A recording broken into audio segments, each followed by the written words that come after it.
Leanne Harris, host of Getting to Know Your Realtor. And as you know, in season 3, we've really taken a turn to get to know the values of other authors, but also activists and people that are out there doing social impact work that are changing the trajectory of what realtors focus on, and also what do home buyers and home sellers work on. So today, my very special guest is Kathi McCarty, and what I want to do is introduce her and have her tell her story today. So hi, Kathi, welcome to the podcast. We're so excited to have you.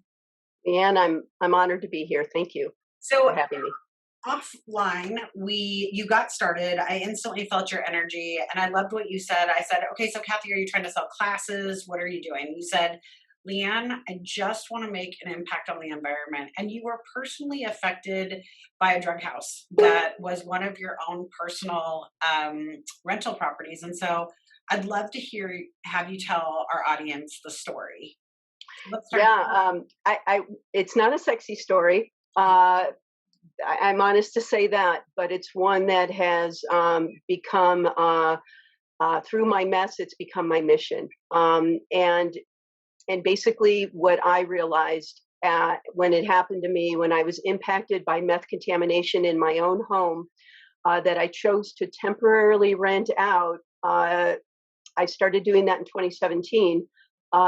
Backing up a little bit, I had a major health event in 2016. And so I decided to leverage our home, our family asset, because all of my kids were off. They were grown up, living their lives. My youngest had just gone off to college. And so it was a way to cash flow some unique circumstances in my life with medical expenses and things like that. And I had nothing but gratitude in my heart that my medical situation had stabilized. So that being said, I did have to leave a 30-plus year career in banking and lending, extensive residential and commercial lending.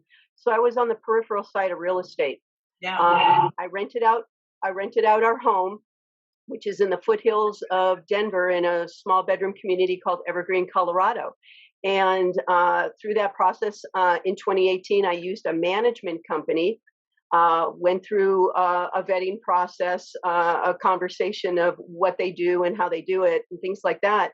And ultimately, they rented to a tenant in July of 2018. And within 90 days of his tenancy, I learned that there was what I was told is a minor water line break on the outside of the home, not in the home. And they were working on repairs. And that seemed pretty simple to me. The next day, I received a communication that there was digging going on. And that was very concerning for me. We didn't talk about any digging. And so I reached out to try to find out what was going on. And when I couldn't get a hold of anybody, I drove up there myself. And I learned that there was a large excavating machine and a huge hole in my driveway. That did not seem like a minor repair. And yes. And if you know anything about property management, there's usually a scope of work that they're approved for to a certain amount, and then they're supposed to have a conversation with you. Right. And we had a scope of work in our agreement for $300, and I knew just based off that excavator coming to my driveway was a heck of a lot more than $300. That's a whole other set of circumstances. But that being said, once I was on my driveway and at my property, I navigated eventually behind the home, and I found hardware I could not recognize or explain. That led to ultimately turning that a photograph over to the law enforcement agency in our community, the sheriff's department, because we're unincorporated. And they got a search warrant based off that photo and served it a couple days later, and found a shocking amount of drugs, hardware, chemicals, arsenal of guns, and more that ultimately led to an arrest to 14 felony counts. Wow. And that was so that was meth that they were cooking in your house. So we're going to get into that because you are now a Meth Toxins Awareness Alliance. You are the founder of that group. Correct. How many people are part of that group? I am the founder and sole owner, and I have been working with other professionals in affiliate relationships to help partner, collaborate, and support the efforts of bringing education, resources, and ultimately some legislative changes relating to meth contamination and the toxins and the residue that meth leaves when it is consumed and or manufactured in spaces, whether it's your home or I've learned other places too. Well, what's interesting about the how I found you, and I want our listeners to hear this because most people are going to find us on Apple Podcasts and they're going to be listening to us and they can't actually see us. However, there's going to be a lot of real estate agents in my office that are going to be able to see us and listen to this. And here's what I want people to hear: Portland is a drug mess right now. I drive through neighborhoods. I can smell meth being smoked, and I can watch meth being cooked on street corners in Portland. Portland's a mess with our drug issues. It is impacting my real estate agents. It's impacting in some of the neighborhoods, and so when I found you on Podcorn was actually the site that we use for our podcast, and when I found you, I was so intrigued by your story because we really are being impacted across the country. I've got some offices down in California. We have the same issue going on down there. We do have a drug crisis going on. And so there's so many different facets here. One, you're a renter, you're a homeowner that is renting out your home. We've got a drug crisis and drug problems. So then now renting those homes out again, you have to get the cleanup going. And so what happened after they made the 14 arrests? Now what happened? Well, ultimately the tenant fled his criminal trials and he's out there contaminating other homes, I'm sure. He packed up his things. I actually had to have him formally evicted to get him out of the home, even though he was arrested. He was rearrested twice and posted bail and violated his bail requirements and went back to my house and was rearrested. And I formally had to evict him. So I found myself climbing 100 huge hurdles in the first 100 days. Of course, my position is if they would have even vetted him to any basic standard, then he wouldn't have been in my home because he lied on his application just on his employment. That being said, I ultimately spent 18 months trying to hold the management company responsible for their neglect and misconduct in their fiduciary responsibility, in my opinion. And I'm not a lawyer, but I had to hire one, to hold them accountable for the damage that was done in my home. Here's the other really important thing, Leanne, and I am so glad that you're helping me with this conversation, that you recognize this. It's not a pandemic, but it's a crisis, and it's not just in one state, it's not just in one neighborhood, it's not just in one community. It's a national problem here in the States, and it's a global problem with our world. As I've spent 2.5 years now researching all areas of the globe, and there are no geographical boundaries or socioeconomic boundaries to who is consuming meth in our properties or other spaces. And coming out of this pandemic just reinforces the fact that if people aren't consuming it in their own home, they're certainly consuming it in your home. Because we were all kind of sequestered there for quite a while. So people that were doing it recreationally or had an issue or manufacturing, we're all doing it in spaces that have now left a residue that does not go away.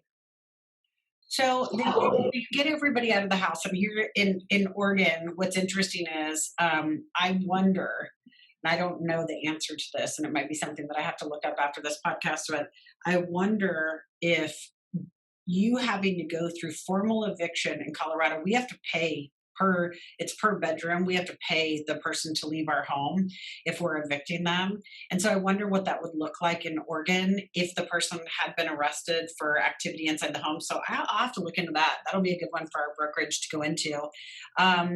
Tell me what then happens. So you get the person out, and now what? Now I see, based off of, I finally get the police report, and I didn't really know what was going on in my home for quite a while. Um, you have to remember, I'm paying on the mortgage, paying Right. on all the expenses. I hired an attorney to help me with the eviction process because the management company was like, "Oh, well, we could have helped you evict them, but yeah, but you didn't even manage the other process to renting it. Why would I keep you to help me evict them?" So I found all that really just intriguing. But that being said, the next steps is that I had to climb 100 huge hurdles just to then research what was meth toxins, why did I care about it. When I went into my home, I couldn't even be in my home for longer than a minute. The health issues that I had was an autoimmune disease that attacked the tissues around my eyes. So I have sight issues. I have what's called TEDS, thyroid eye disease. So I couldn't even be in my home. Like you said, you could smell the meth cooking. There was something in the air, even though the home was totally empty, and it didn't look like a lab house or a drug house. There was no staining and there was no graffiti. There was nothing. It was just dirty and empty, and it smelled. And I couldn't be in my home. So I ended up going to our Colorado State Health Department to learn the process, along with my own county health department, for the processes and protocols. That was part of the hurdles. And then we have to, here in Colorado, use state certified meth testing companies. I was not, I'm honest to say, nobody tapped me from any health department and said that I was required to test my home, but I couldn't even be in my home. So I researched meth testing companies. I called at least a dozen of them that were certified in our state to do it. And I had one come to the home. I chose to do a very expensive test called a pre-check. It's where you take multiple samples from each room instead of just one sample, like a real estate version of a test. And it was very expensive. I ultimately spent $3,200 in an 1,100 square foot home to have it tested. And the state standard for Colorado is 0.5. That's 0.5, decimal 0.5 per 100 centimeters squared. So in a 2 centimeters squared sample, the levels were 0.5. And 9 out of the 11 zones that were tested in my home were between 69 and 119. And the standard is 0.5. Wow. So then I had a lot of other research to do. What does it mean to have that kind of levels of contamination? I ended up calling several different remediation companies. Some of them gave me bids, which I learned were just really starting bids to get my business, right? A couple of them gave me bids that were over 50,000. A couple of them started at 25, but I was so new in the process that I didn't realize that $25,000 meant that's where they'll start. And if it's not clean, they'll keep going, or they can't get it clean. And ultimately I would have to then demo my home. So the standard here in Colorado, above 0.5, your home gets condemned. You can't live in it. So if I were living, I had no home to move back into. I still had to pay my mortgage and all my other expenses related to the home. And then I had to learn about what it would take to fix it. The health department here was very tolerant. They were willing to let me go as long as I needed to get through the legal process, where then I went to the management company to, make me whole on how to, on the home. And of course I was met with significant resistance. Here's the other thing that I learned, Leanne, which is huge to all of us.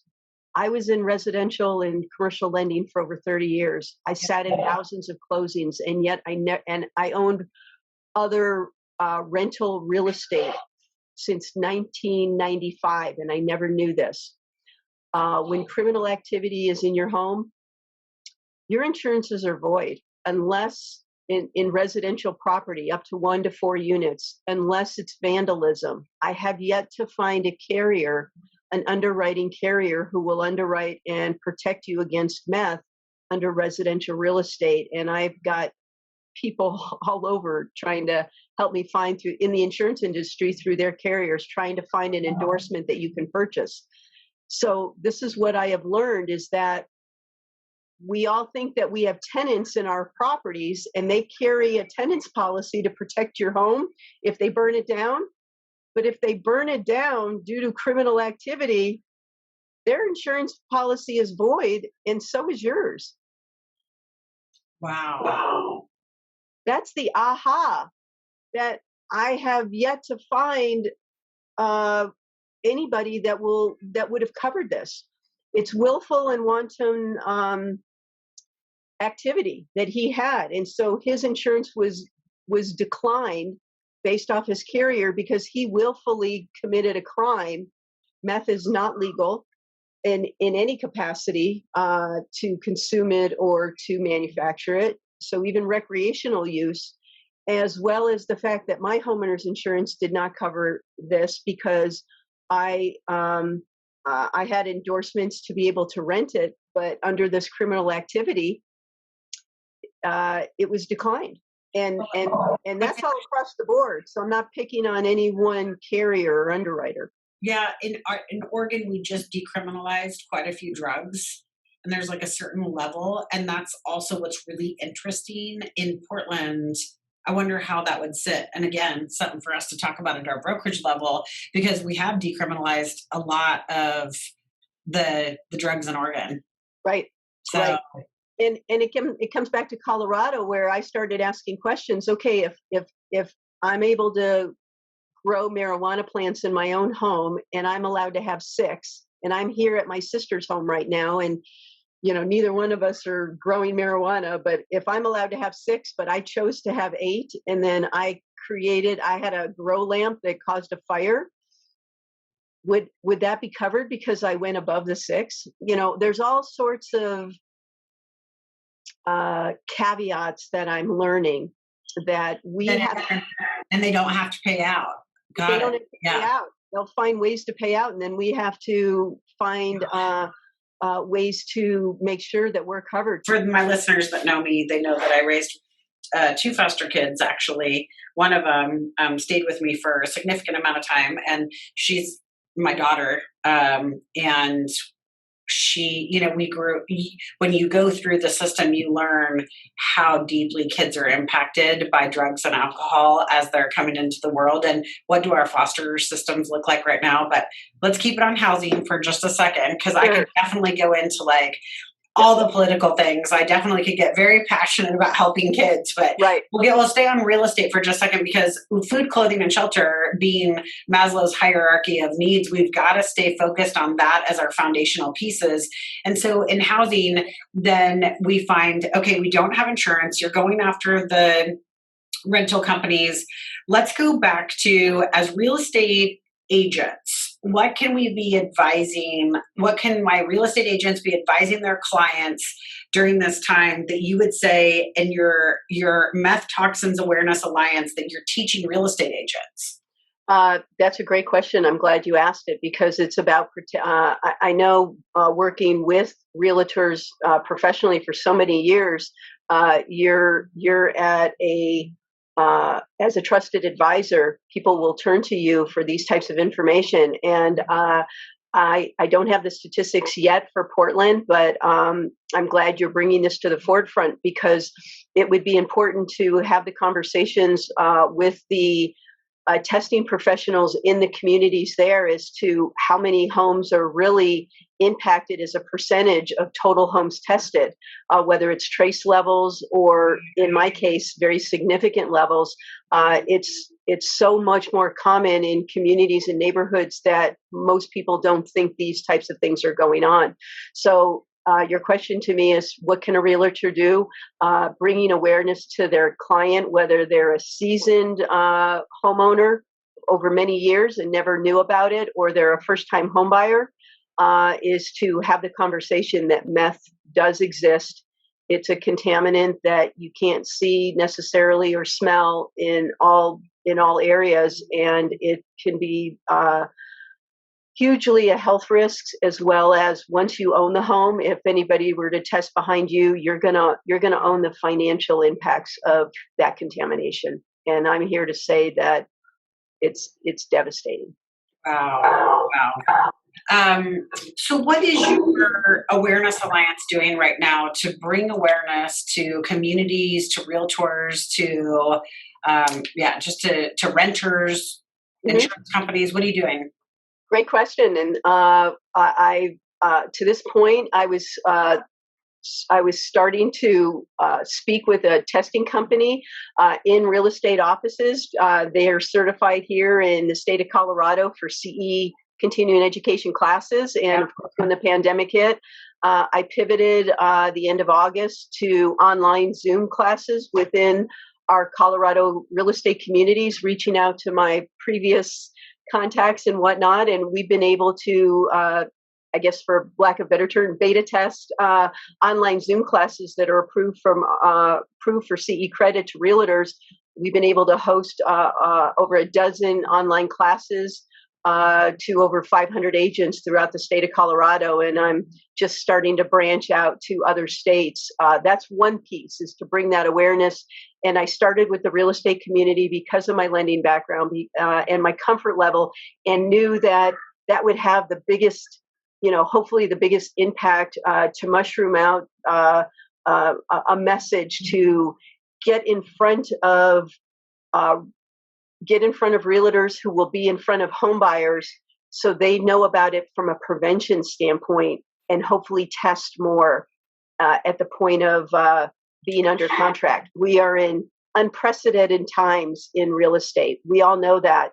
And people are waiving inspection items, things like that, just to get under contract, and paying cash and doing whatever they can. And I am here to say that just since I brought awareness only just to my own local community, more realtors were recommending it, and more homes were being tested in just the few months after the impact of my home.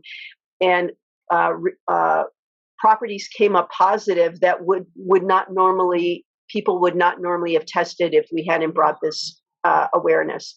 And there have been a few home buyers that I know of in the Denver market who have made offers on more than one home, tested as part of their due diligence, tested the properties, tested hot for meth contamination. They canceled the contract, went to look at another home, went under contract on that home, and tested positive again. So I know of 3 separate home buyers that this happened twice to. Ultimately, they found something that wasn't contaminated. It's an expense that nobody wants to bear the burden of, but an ounce of prevention is worth I don't know, what's the saying, a pound of cure or something like that. Because So, even though we can't talk about the details of your particular financial stuff, I want to really make aware to the audience that you have lost a tremendous amount of time and finances over this, and the financial loss has been devastating from what you've said. it has. I'm here to say, I don't know if you've ever seen the movie Nomadland. But there's a line in that movie that really gave me some clarity. I'm houseless, not homeless. In that sense, I had a home that I just turned 61 years old, and I was on track to have it paid off before I was 70, and go into my, my later in life stages into retirement, not having to worry about housing, but just the maintenance and things like that. And I ended up selling that home last April. Uh, it was originally appraised at about $450,000, and I ended up selling it fully disclosed, fully contaminated, because the insurance company hired by the property management company under their Arizona emissions insurance went after me to exhaust me emotionally and financially. I mean, and you have to pay on your mortgage anyway, so it became a very expensive endeavor, and there was no guarantee that they would ultimately the judicial process, as much as they try, they're not, there's not a sure thing that I would have come out even close to being whole. And so I ended up, after 18 months, tapping out, mediating for what I believe was pennies on the dollar, got enough to just pay off my mortgage, and that was it, and left a significant amount of money on the table, all my equity. And then as I went through this process, the market up here increased. So I couldn't buy back into the market for what I had. I could maybe get a 1-bedroom condo or something like that. I couldn't get a 1956 restored cute little cabin with a gorgeous view in the foothills anymore. And they were treating me like all I asked for was a replacement home right there, exactly the way I had it. And I was accused of wanting a windfall. So I'm here to, channel. I've been doing this since day one. I'm channeling my Aaron Brockovich, relating to Meth Toxins, to take my mess and turn it into a mission, so people will spend the extra money to have that due diligence done. Because I've learned from the experts here in the communities that I've touched around the state, and the experts that I'm tapping into, that the percentages of homes that have contamination, that on the experts that I've talked to, is well over 50%, have some level of trace meth in it. Wow. To all the way to being significantly contaminated or somewhere in between. And it is the best use of your due diligence money is to have that property tested. And then the other thing that I learned is, I was encouraged to remediate, but I did all the research on remediation, and I learned remediation doesn't necessarily mean gone. The wall behind me is paneling. It's wood paneling. It's very porous. My home was a log home with wood paneling in it also. It was very porous. And I was told that as much as they were willing to try, nobody would guarantee the levels of my home. It was 2.5 times the levels they would normally guarantee. And they gave me bids to demo it, which is why I asked for just a replacement home, whether I bought a similar type of home somewhere else or they just leveled it and I had a builder just give me the plans on just what I had. And I was unsuccessful in that process, unfortunately, judicially. That I'm going to ask you a question. I know we're having some weird volume stuff. I'm not sure where that feedback's coming from, but I apologize. I'm going to share a little story with you, and I want to hear what your thoughts are on this. So I owned my family home, and I came around the corner one day, and there was fire trucks, and the house had caught fire on the corner. And maybe later on that day, or the next day, they were a nice family, and they had this little 2-year-old that would come down and play with my kids. And she was just always kind of running in the neighborhood, and they were nice, but they were a little bit withdrawn. And it came around the corner, the house was on fire. I was like, oh my gosh, my neighbor's house is on fire. They had already left.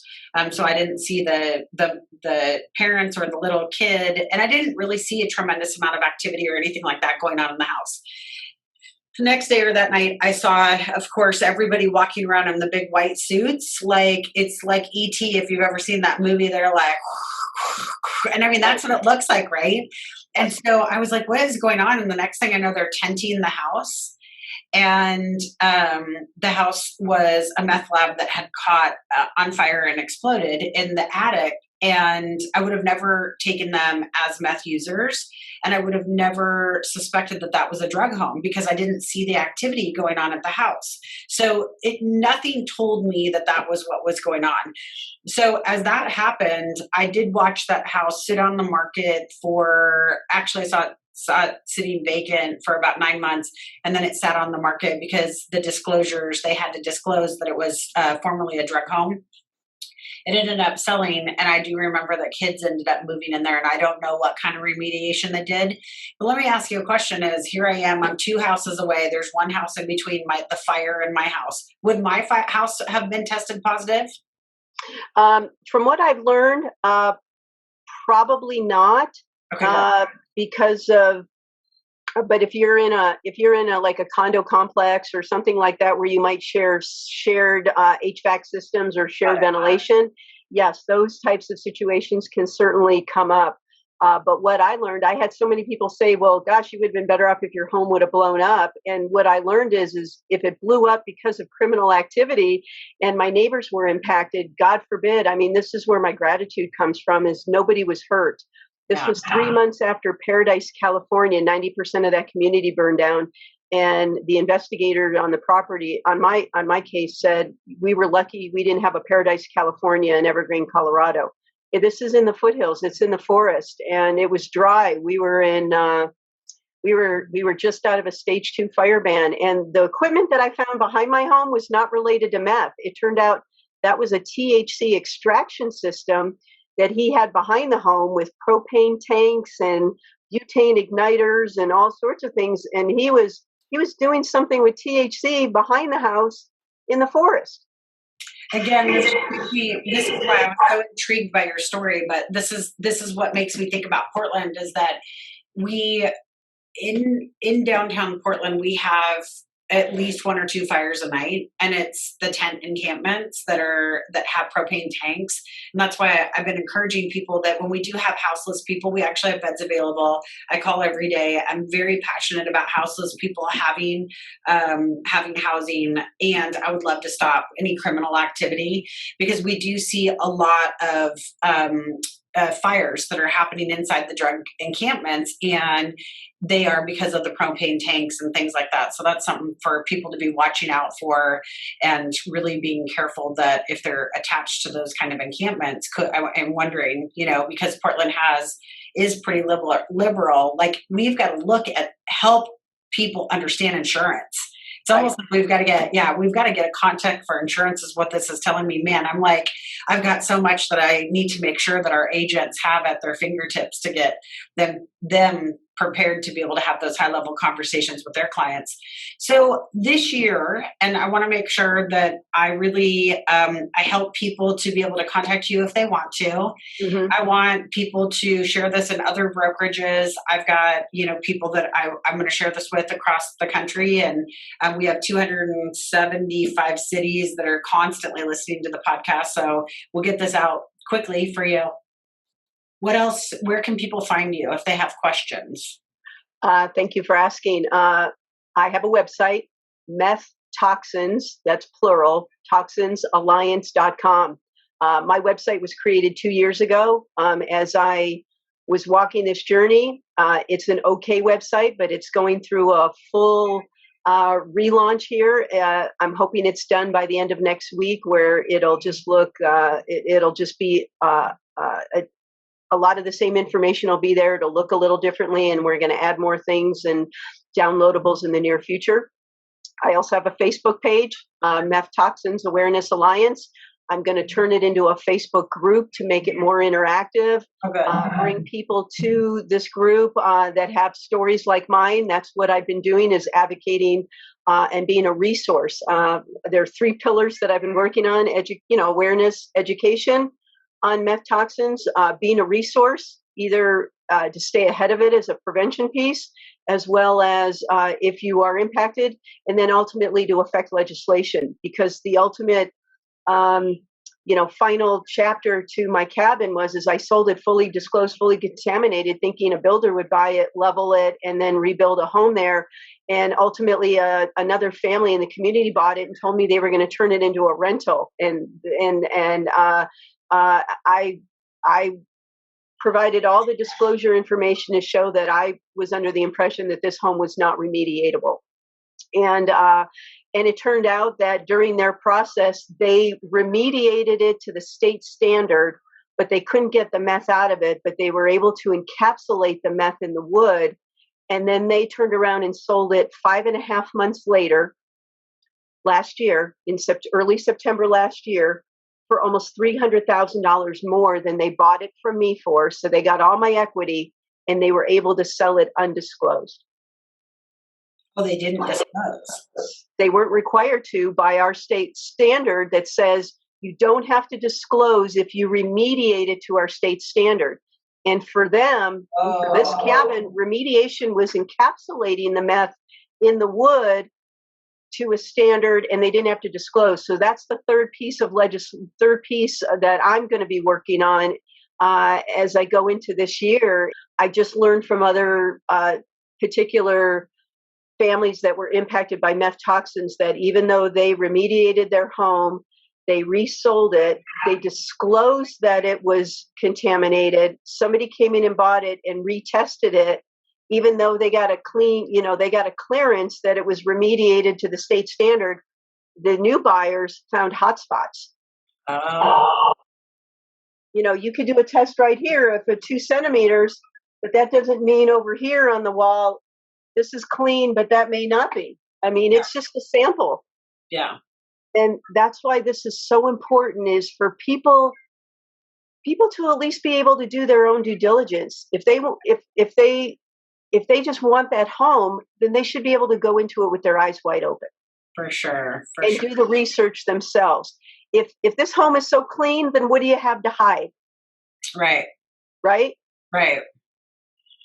Well, I am just so grateful that you are out here making sure that people are taken care of, that people's greatest investments, and this is oftentimes somebody's biggest investment, is being protected, and that you're out giving the information. So I'm really grateful to be able to share your information, not just with my local realtors here in Portland, but across the country. And if there's follow-up questions that people have, I certainly want them to send them to me, because we'd love to have you back on the show again if we have some crazy questions that come up. And since you've done so much work around it, we may just have you back. But I appreciate your time today, Kathi, so much. Thank you. I so appreciate being here. I've got some other tools coming up in the near future. I'll keep you abreast of them. Okay. The website will be going through a relaunch here very soon. So come take a peek. There is a national map, so for resources, so people can click on that map and then go to their own state and their own health departments. From that, it's very interactive, and I welcome feedback, and I welcome the opportunity to share stories and collaborate with professionals, trusted advisors in many industries, and to keep this conversation going. Thank you. I love it. I love it. Well, I'm Leanne Harris, and this is Getting to Know Your Realtor Season 3, bringing on special guests like Kathi McCarty. Thank you for listening today. Please follow us on Apple Podcasts. Have a great day. Thank you.